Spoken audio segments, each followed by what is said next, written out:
campo de especialidades en la educación superior, entonces, bueno, básicamente mi actividad es esa, ¿no? Tengo mis cursos regulares en la maestría, tengo alumnos en el doctorado y tengo proyectos de investigación. Entonces, investigación y posgrado, básicamente, los grupos en general tienden a ser muy pequeños, 20, 25 alumnos en maestría. El doctorado es un doctorado, digamos, es de 1 a 1, el profesor con sus alumnos, entonces no se conforman realmente grupos. En la práctica, en la vida social, la gente está aprendiendo, la gente está tomando un curso, la gente está adquiriendo un conocimiento a través de un folleto, a través de una clínica médica. Hay una práctica de aprendizaje a lo largo de la vida que hay que conocerla para poder eventualmente organizarla, darle sistematicidad y empezar a financiarla, ¿no?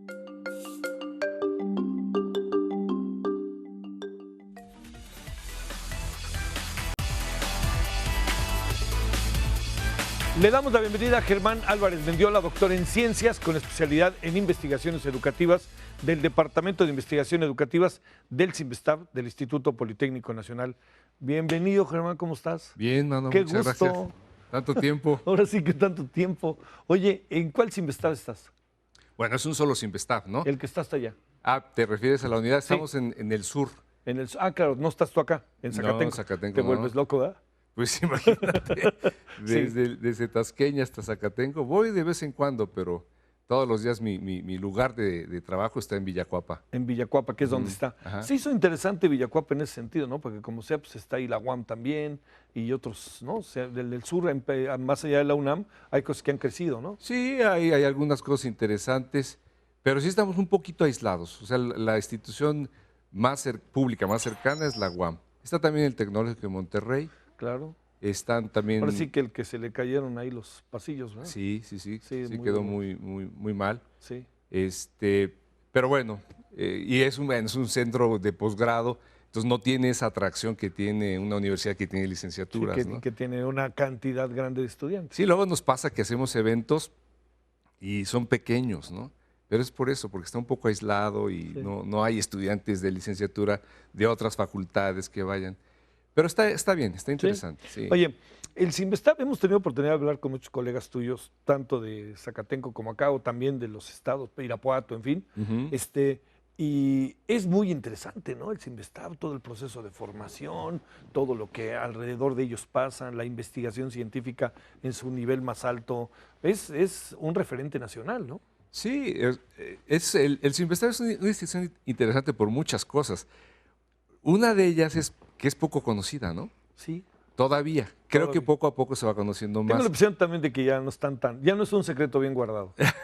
Es como una institución modesta, a diferencia de otras, que no voy a decir cuáles, pero tú sabes perfectamente a cuál me estoy refiriendo, que presumen mucho. El CINVESTAB le falta todavía esta otra parte de mostrarse más, ¿no? Sí. Estamos haciendo esfuerzos. El CINVESTAB en general lo está haciendo, el DIE y otros departamentos también, poco a poco, con apoyo de redes sociales y eso, estamos un poquito mostrando más lo que hacemos. Pero sí es una institución impresionante en muchos sentidos, ¿no? Desde el punto de vista proporcional, es la que mejores números arroja en cualquier indicador. Eso. Ujú. Por número de posgrados en el padrón del PNPC, del CONACYT, y dentro de ellos los que están considerados de nivel internacional, por porcentaje de profesores en el Sistema Nacional de Investigadores, por porcentaje de profesores en el nivel 3 del Sistema Nacional de Investigadores, por número de artículos publicados per cápita en las mejores revistas. Prácticamente cualquier indicador con los que se suele valorar o tener una idea de lo que ocurre en la ciencia, el CINVESTAB está hasta arriba. Eso es un... Pues sí. Bueno, a ver. Tú has estado toda tu vida en las ciencias sociales. Sí. ¿No? Que eso a veces las menosprecian, como tú lo sabes, ¿no? Pero te pregunto, en este proceso de estar en las ciencias sociales, de saber la relevancia que tiene la investigación científica para una sociedad, ¿qué es lo que crees que acaba pasando entre los investigadores que de repente como que no se animan o no hay disposición y muchas otras veces no se les llama para tener esta interrelación con la sociedad en muchas cosas? ¿Qué crees que anda pasando por ahí? Bueno, son varias cosas, ¿no? Sí. Para variar, es difícil encontrar una sola explicación. Hay un conjunto de factores que tienen que ver con la manera en cómo ahora se está valorando la actividad científica, que hace más complicado que las personas quieran hacer una actividad distinta a aquella que sí les suma puntos para sus carreras, ¿no? Claro.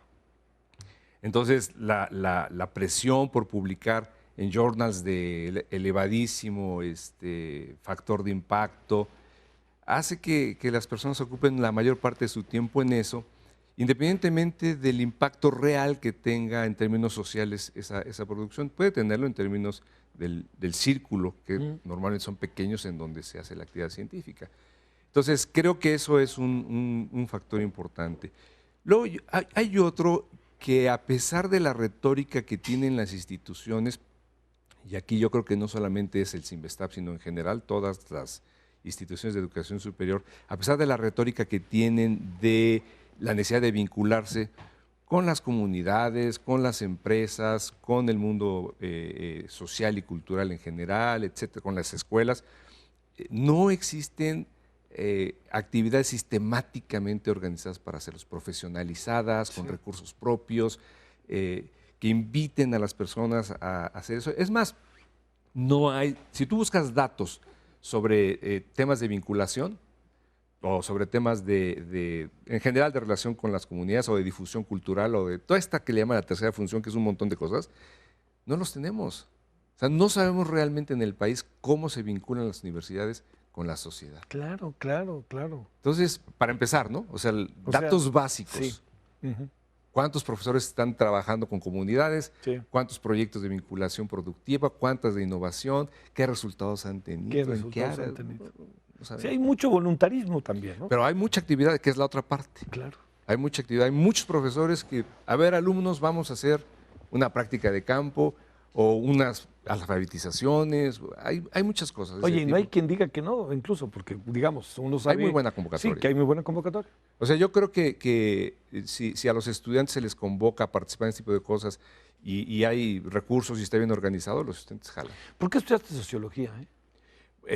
Bueno, fue un poco producto de la circunstancia del momento, porque yo estaba más orientado hacia las ciencias naturales. Mira, ¿qué biología o algo así? Sí, porque mi papá es veterinario. Sí.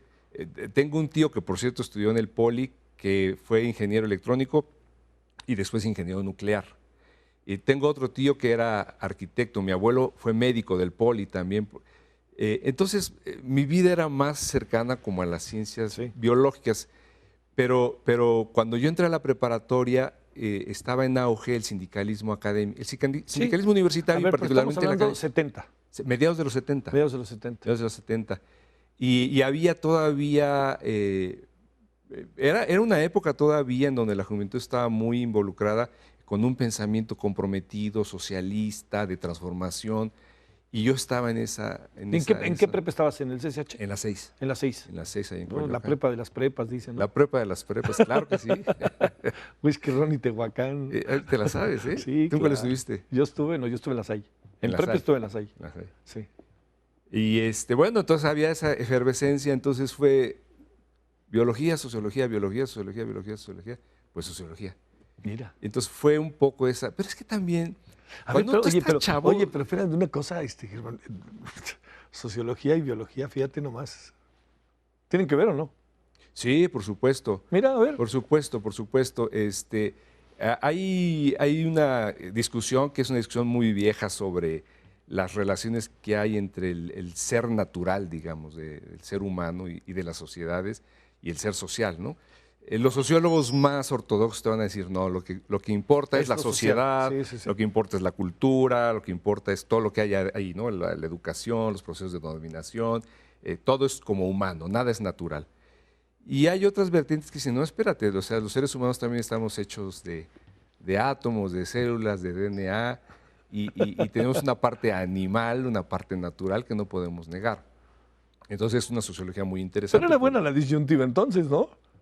Pues yo creo que la disyuntiva es un poco falsa, ¿no? Es una disyuntiva como como cuando el dueño de una parcela del conocimiento piensa que esa parcela es el conocimiento, Es el conocimiento. entonces la va a defender. Y no es la parte del conocimiento. Ajá, y en cambio una posición, digamos, un poco más ecléctica que trate de rescatar lo que se conoce ahora, por ejemplo, de la herencia en los comportamientos o de la herencia en la propia organización social, es muy interesante, porque eso no significa quitarle la parte social o cultural, sino significa tener más elementos de entendimiento. Yo soy un poco más de ese tipo, soy más ecléctico, si tú Oye, quieres decirlo así. pero decías hace un momento algo que sí es muy cierto, Germán. O sea, a ver, en estos momentos en que estás en segundo, tercero de prepa, ¿no?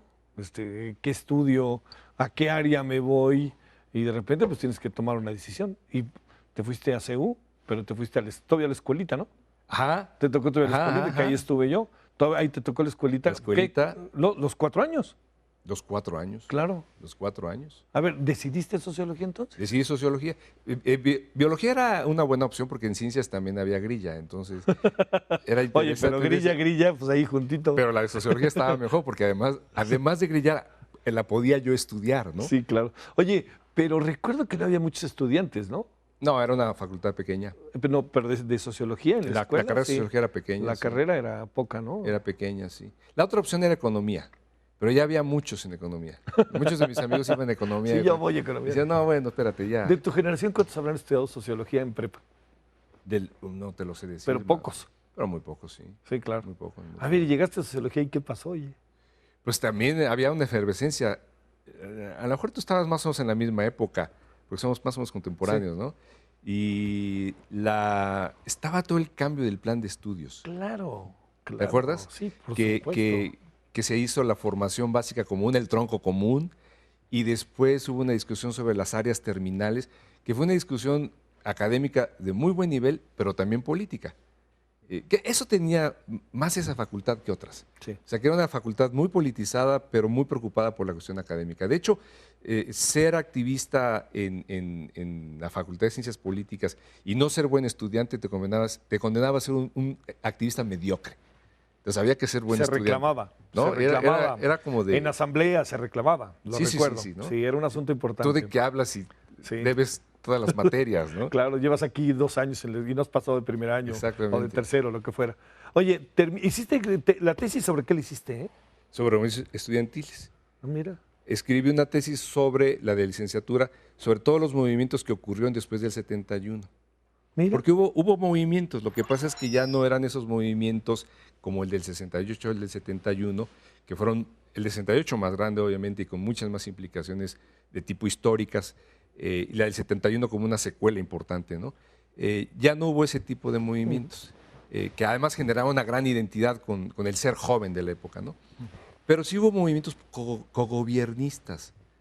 ¿Te acuerdas que fue la época en donde en Puebla se dio un proceso de transformación de la ley orgánica y cambio de gobiernos, con amplísima participación de profesores y de estudiantes en Sinaloa, en Guerrero, en Oaxaca, en la Nicolaita también había pasado algo por el estilo. En Nuevo León había habido un intento que fue de hecho el antecedente del movimiento 71, que en México surge como inicialmente como una solidaridad con el movimiento de Nuevo León. Bueno, había ese tipo de movimientos y en la UNAM había movimientos en las escuelas por cogobiernos. Estaba el de la Facultad de Economía, estaba esa lucha que nunca cuajó, pero estaba en ciencias políticas y sociales, estaba en arquitectura con el famoso autogobierno, Sí, claro. estaba en medicina con un plan A33 que tuvo cierta vigencia y luego decayó y terminó pues siendo un movimiento derrotado. Estaban la Facultad de Ciencias también. Sí. Y esos fueron unos movimientos interesantes que mantenían muy movilizada a la gente. Y a eso agregarle lo que decías de los sindicatos. Y aparte estaban los sindicatos. Bueno, en la UAM nosotros el sindicato lo hicimos, yo creo que la UAM todavía no empezaba y ya se hizo el sindicato, ¿no? Acuérdate que estuvo un paro con la UAM de 40 días. Sí, sí, sí. Después de eso, oye, a ver, ha sido muy interesante esa tesis, ¿no? ¿La retomaste o no? Sí, se hicieron unos capítulos. Había una revista que editaba, por cierto, el sindicato, creo que todavía la sigue editando, que se llamaba Foro Universitario. En ese entonces era de los poquitos lugares en donde se podían publicar asuntos universitarios, que fue a lo que me dediqué ya después profesionalmente, a estudiar y a hablar sobre educación superior. Y entonces era una revista del sindicato, pero que publicaba trabajos académicos. Entonces convertí esa tesis en una serie de 10 artículos y fueron publicados. Y por cierto, va a salir tal vez este año un libro coordinado por una colega de la UNAM, del ISUE, del Instituto de Investigaciones sobre la Universidad y la Educación, Renat Marcise, que es sobre movimientos estudiantiles, y me pidió que escribiera uno sobre la década de los 70, que fue padrísimo para mí porque había un trabajo que se había quedado ahí hace no se te había olvidado, pero ahí estaba como arrumbado. varias decenas de años. Sí, claro. Y entonces sí, pues con todo gusto volví a esos materiales e hice una versión nueva, digamos, con algunas interpretaciones distintas a la luz del tiempo. Mucha gente se lo preguntará, ¿y un sociólogo de qué vive? Pues depende de varias cosas. En mi caso me dedico ya a la investigación académica y tengo un puesto como profesor, como investigador en el CINVESTAB. Pero hay muchos otros colegas que se dedican a trabajos de consultoría, gente que hace estudios de mercado, gente que hace estudios de levantamiento de encuestas y de estadísticas. Hay como diversas posibilidades, ¿no? Ahora, ocurre también algo como ocurre con muchas otras profesiones, ¿no? Que sale uno con un conjunto de herramientas y la vida le va marcando caminos distintos. No necesariamente se llama sociología lo que tú haces, pero algo de lo que aprendiste como sociólogo lo estás aplicando, ¿no? ¿Qué hiciste acabando la carrera? Acabando la carrera, me fui a hacer la maestría. Paralelamente a la carrera trabajé. Eso yo creo que fue una de las cosas que también me llevó mucho a los temas educativos. Me invitó un amigo común, Aurelio Fernández Fuentes. Claro que sí. ¿A Puebla o qué? No, trabajaba él como director junto con el Chale, ¿sí? Jorge Martínez Almaraz, en una escuela. Oye, otro 68. Otro del 68, ¿sí? Otro de la escuela del Centro Activo Freire, el CAF. Sí. Necesitaban a un profesor de ciencias sociales, porque se les había ido. Y entonces me dijo, oye, necesitamos un profesor, vente. Yo estaba muy chavo, yo tenía 19 años. Pero era una época que en general a veces ahora todo estaba creciendo y se agarraba de lo que fuera. Y eso es lo que pasó en las universidades públicas, ¿no? Sí, bueno, y es lo que pasó en la UAM. En la UAM, o sea, chavos que todavía no tenían la licenciatura. Bueno, igual yo. Igual yo. Tú también. Y muchos de nuestra generación podemos hablar de historias muy parecidas, sí, ¿no? Ya después. Y entonces, oye, pero nunca he dado clase, no importa, tú lánzate. Aquí está el programa, aquí está el... Oye, ¿qué hago? Tú diviértete, tú haz cosas padres con los chavos. Qué irresponsables. Pero somos. Era una irresponsabilidad maravillosa. Sí, claro. Porque dio lugar a mucha experimentación, a mucha creatividad. La regaba si no importaba, formaba parte de eso, ¿no? De hecho, es una de las críticas que yo hago a lo que ocurre ahora en las reformas. ¿Por qué no nos damos oportunidad de experimentar? Sí, ¿no? De aprender, de regarla si tú quieres, pero con este sentido, ¿no? Entonces fue muy, muy padre esa experiencia y me gustó mucho la docencia. Y otra cosa que hacíamos en esa escuelita, yo le atribuyo mucho de mi gusto por la investigación, es que llevábamos a los chavos a hacer prácticas de campo. Pero antes de la práctica de campo había trabajo de gabinete. Entonces mandábamos a los enanos de 13 años a las bibliotecas especializadas de la Secretaría de Economía, de la Secretaría de no sé qué. Llegaban, oiga, que si nos dejan entrar, los decían, pues pásenle, ¿no? Sí. Y hacían sus trabajos, todo lo poníamos en los... tarjeteros, las fichas. Sí, es muy marcada. Esa generación de la escuela fue... ¿no? Entonces hacían las fichas por temas y luego se elaboraba un guión porque decidíamos, pues vamos a ir a ver algo del petróleo, de la petroquímica, o del café, o de la caña, o de N temas. Y conseguíamos lugares y nos íbamos con los chavos. Muchas veces era durmiendo en tiendas de campaña o en lugares así bastante precarios, una parte de una escuela, algo así. Sí, claro. Y sacábamos a los chavitos a hacer entrevistas. Bueno, con todo ese material se reunía, el maestro de literatura los estimulaba para hacer una poesía que vendría a ser la letra de la canción, el maestro de música los jalaba para hacer la música con los que tocaban, audicionábamos a los chavitos a ver quién hablaba mejor para el guión y se hacía ya sea en carrusel con transparencias, Esa fue una muy buena etapa, No, fue una etapa padrísima. Pero en serio, yo la recuerdo con envidia porque yo no tenía que ver, pero sabía de ella perfectamente. Sí, no, fue una etapa, eso me marcó un montón. Sí, claro. Me marcó un montón. Y entonces por eso cuando después ya hago cosas sobre movimientos estudiantiles y todo eso, pero era la universidad, ¿no? Era el tema de la educación. ¿Cómo le hacemos para mejorarla? Y yo creo que esa parte, aparte también porque vengo de una familia de maestros. Entonces, sí, claro, eso cuenta, ¿no? En ese entonces como que yo ni lo pensaba, ahora lo pienso y digo, pues claro, era eso, ¿no? Oye, en la casa siempre se hablaba de libros. Déjame decirte, porque digo, hay como otros temas ahí que quería que conversáramos, si te parece. Uno de ellos es, a ver, los niños mexicanos, lo que tú alcanzas a ver, están muy mal formados, como se dice, no son muy buenos. ¿Qué has visto a lo largo de todo este proceso de estar estudiando la educación? No, bueno, sí hay un problema de formación muy serio. Muy serio. Muy serio, muy serio. Obviamente no es algo que se pueda atribuir a los niños en sí, ¿no? Aunque puede haber algunos problemas atribuibles a ellos, pero no es Sí, por es un no es problema por del ahí. sistema. Ujú. Es un problema del sistema. Porque incluso un sistema que funciona es un sistema que debería detectar a los chicos que tienen problemas para hacer trabajos diferentes con ellos, ¿no? Educación especial en serio. Pero más bien es un problema en general del sistema educativo en el país, que pasa por varios planos. El primero de ellos es su enorme desigualdad. O sea, tú no puedes tener un sistema que funcione razonablemente bien si tiene esos desniveles tan grandes. Por eso han sido tan cuestionadas, y yo creo que con razón, las políticas que están destinadas a apoyar a unas pocas escuelas porque son buenas. Lo único que genera es que les dan más a los que más tienen, el famoso efecto Mateo, ¿no? Cuando tienes escuelas que todavía no tienen un piso decente, no tienen infraestructura decente, no tienen baño, no tienen agua corriente, ya no digamos conectividad. Claro. Oye, ¿no? o escuelas que se preparan para esos exámenes solamente y no sabes cómo les va a lo largo del año, ¿no? Sí, escuelas, sí, bueno, hay muchas deformaciones. Cuando tú metes sistemas de ranqueo, Sí. se generas al mismo tiempo muchos comportamientos inadecuados. Puede ser que para algunas escuelas les funcione y les genere algún estímulo para mejorar. Eso no hay que negarlo, porque también hay evidencia al respecto. Pero también hay mucha evidencia de que genera comportamientos inadecuados, como estos, ¿no? Niños, mañana fulano y sutano, que son los que tienen malos desempeños, no vengan, porque va a haber examen. Entonces, van nada más los que van a tener buenas calificaciones. Entonces, sobre esas los que se montan las calificaciones. Ujú. Los profesores empezaron a sustituir los currículos y los libros por los reactivos. Entonces, las pruebas se convirtieron como en el currículum.